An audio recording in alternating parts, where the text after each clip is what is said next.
la plupart d'entre nous ce jour 30 septembre 2020. Malheureusement, notre idéal commun du départ a été trahi par notre leader en la personne du lieutenant-colonel Paul-Henri Sandaogo Damiba, en qui nous avions placé toute notre confiance.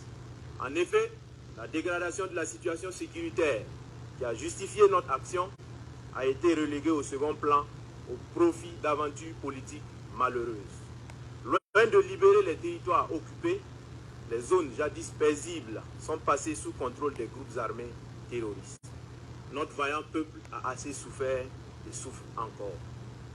Peuple du Burkina Faso, face à la dégradation continue de la situation sécuritaire, nous avons entrepris à plusieurs reprises des approches visant à recentrer la transition sur les questions sécuritaires. En effet, conscients de nos responsabilités, nous avons, de façon concertée, élaboré un programme de réorganisation de l'armée qui aurait permis d'opérationnaliser des unités combattantes à mesure de lancer des contre-offensives. Rejetant cette proposition, le colonel Damiba a persisté avec l'articulation militaire qui a été à la base de l'échec du régime du président Roch Marc Christian Kaboré. Vaillant peuple du Burkina, les actions du lieutenant-colonel Damiba nous ont progressivement convaincus que ses ambitions s'écartent largement de notre idéal commun.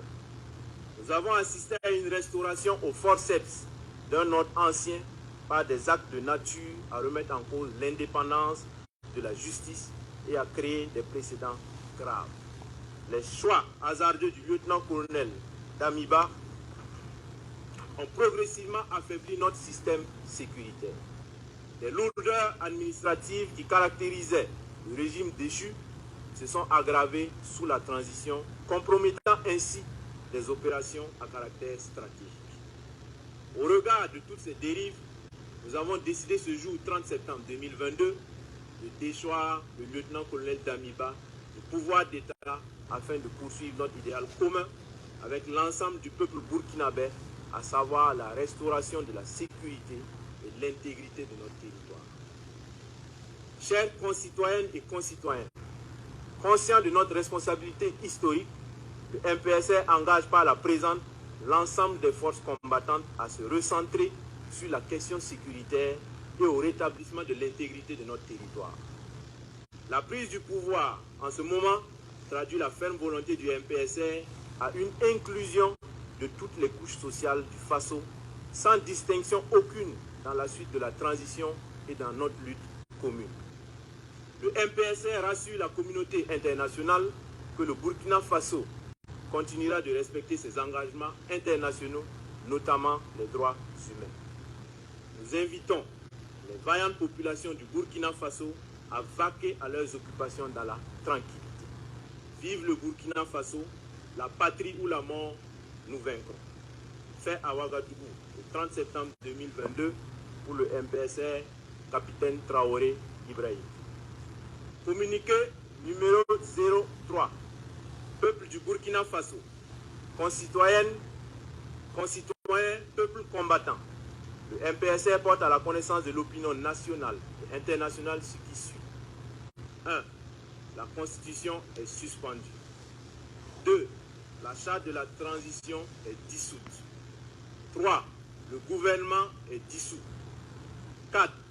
L'Assemblée législative de transition est dissoute. 5. Les frontières terrestres et aériennes sont fermées pour compter du 30 septembre 2022 à 00 heure et ce jusqu'à nouvel ordre. 6. Un couvre-feu est instauré de 21 heures à 05 heures. 7. Toute activité politique est suspendue. 8. Toute activité des organisations de la société civile est suspendue. 9. Les forces vives de la nation seront convoquées incessamment à l'effet d'adopter une nouvelle charte de la transition et de désigner un nouveau président du Faso, civil et militaire. Fait à Ouagadougou le 30 septembre 2022, signé le capitaine Traoré Ibrahim.